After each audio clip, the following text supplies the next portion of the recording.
Bismillahirrahmanirrahim. Assalamualaikum warahmatullahi wabarakatuh. Nama saya Rosalina Fatmah Mustafa dengan NIM 2004-14107 kelas 1B Program Studi PAI. Baiklah, di sini saya akan menjawab soal-soal UTS dari mata kuliah Metodologi Studi Islam. Metodologi studi Islam adalah cara atau proses untuk mempermudah setiap orang dalam pengkajian Islam. Nah, Islam mencakup banyak hal, baik dalam hal duniawi ataupun ukhrawi. Keduanya tersebut tidak dapat dipisahkan. Oleh karena itu, kita membutuhkan metodologi studi Islam untuk mempelajarinya.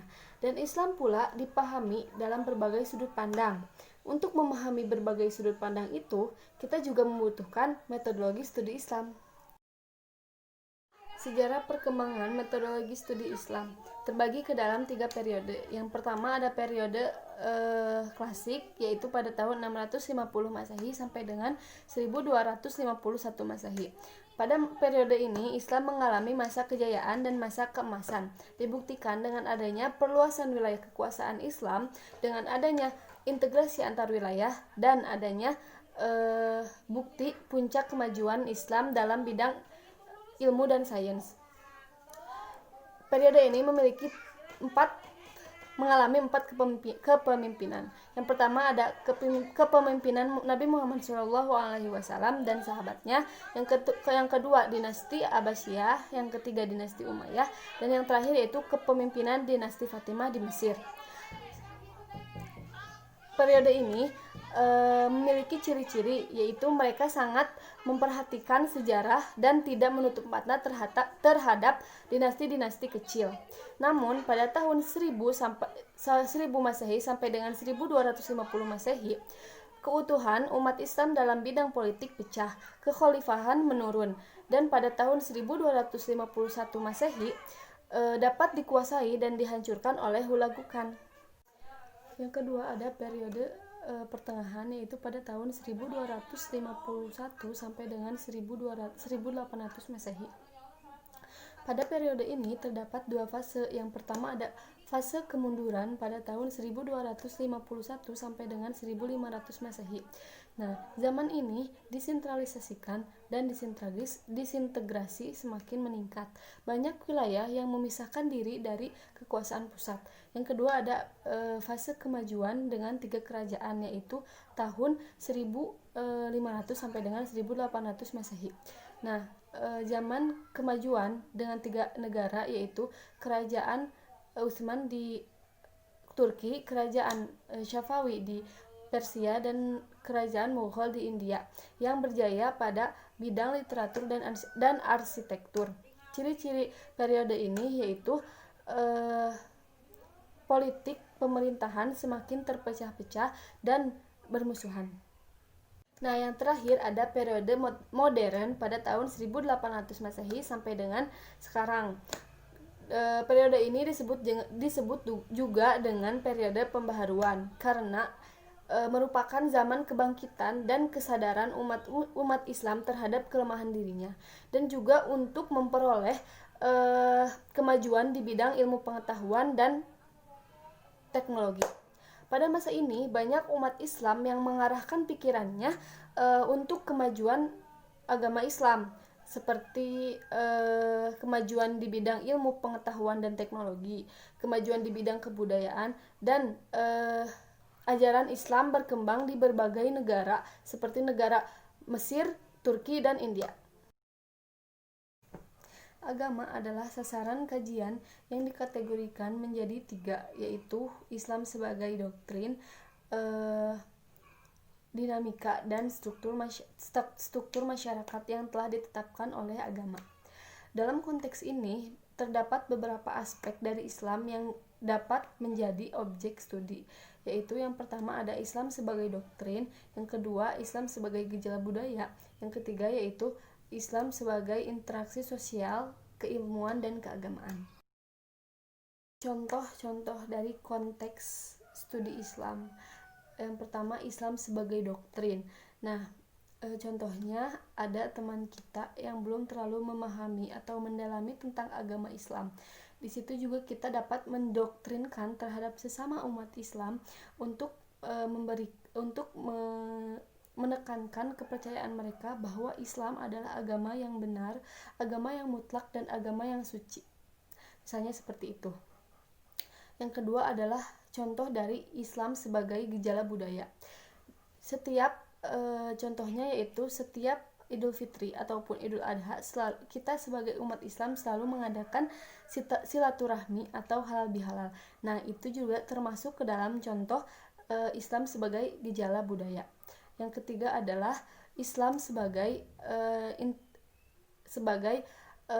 interaksi sosial, seperti misalnya di pengajian-pengajian. Nah, itu kan termasuk juga kepada contoh interaksi sosial, karena di situ kita sebagai jamaah bisa berinteraksi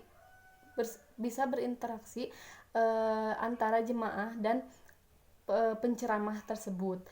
Lalu ada juga ilmu tentang keilmuan dan keagamaan.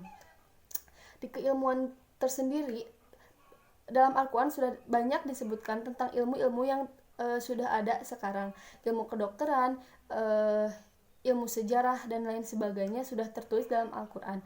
Dan dalam keagamaan, yaitu contohnya dalam peribadatan umat Islam, kita melaksanakan sholat, melaksanakan ibadah haji, itu termasuk ke dalam Islam, yang termasuk ke dalam konteks keilmuan dan keagamaan. Orientalisme adalah gerakan riset orang-orang barat terhadap orang-orang timur, dan demikian pun sebaliknya. Oksidentalisme adalah gerakan orang-orang timur dalam mengkaji tentang keilmuan barat dengan sudut pandang timur yang sifatnya netral. Yang melatar belakangi Orientalisme adalah pergulatan dua dunia antara Islam dan Nasrani di Andalusia dan Sicilia, dan motif munculnya Oksidentalisme adalah Oksidentalisme kebalikan dari kajian Orientalisme. Upaya untuk menanggulangi Orientalisme merebut kembali ego timur yang direbut oleh Barat, dan selama ini Barat dipandang sangat mendominasi kajian ketimuran, khususnya kajian keislaman. Cara beragama menurut beberapa ahli, yaitu yang pertama ada tradisional, yaitu cara beragama yang mengikuti tradisi atau cara ini mengikuti beragamanya nenek moyang atau leluhurnya atau orang-orang sebelumnya. Yang kedua ada formal, yaitu cara beragama berdasarkan formalitasnya. Cara ini mengikuti beragamanya orang yang berkedudukan tinggi atau orang yang berpengaruh pada daerah tersebut. Yang ketiga ada rasional, yaitu cara beragama dengan rasional sebisanya, mengikuti rasional sebisanya. Yang keempat yaitu yang terakhir ada metode pendahulu, yaitu beragama dengan cara menggunakan akal dan hati atau perasaan mereka. Perbedaan antara pendekatan nakli, akli, dan kasyfi. Yang pertama yaitu pendekatan nakli. Nakli identik dengan dalil-dalil yang dinukil atau diambil dari kitab Allah Subhanahu wa Ta'ala yang Maha Mulia, dan dari sunnah-sunnah yang suci, atau dalil-dalil yang diriwayatkan kepada kita oleh naqalah al-hadis atau perawi-perawi. Yang kedua yaitu pendekatan akli. Akli memiliki beberapa definisi, diantaranya yang pertama ada cahaya nurani, yang dengannya jiwa dapat mengetahui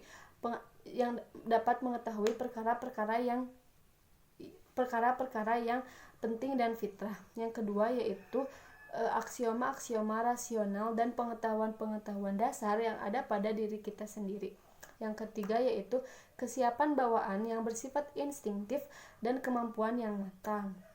Di antara keduanya sangat berkesinambungan, di mana nakli lebih didahulukan dari akli, karena nakli bersifat mashum sedangkan akli tidak mashum.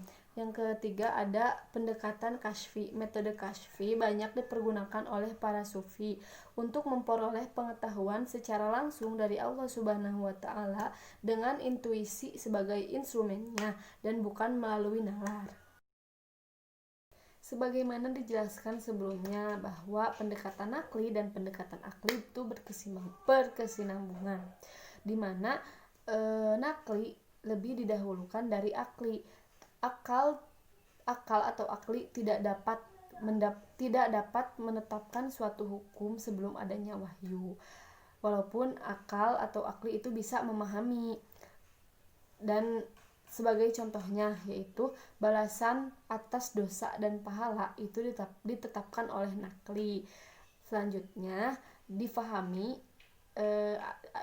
atau dicerna atau diiyahkan oleh akli atau akal. Selanjutnya yaitu pendekatan secara kasyfi dicontohkan seperti memahami sifat-sifat Tuhan tidak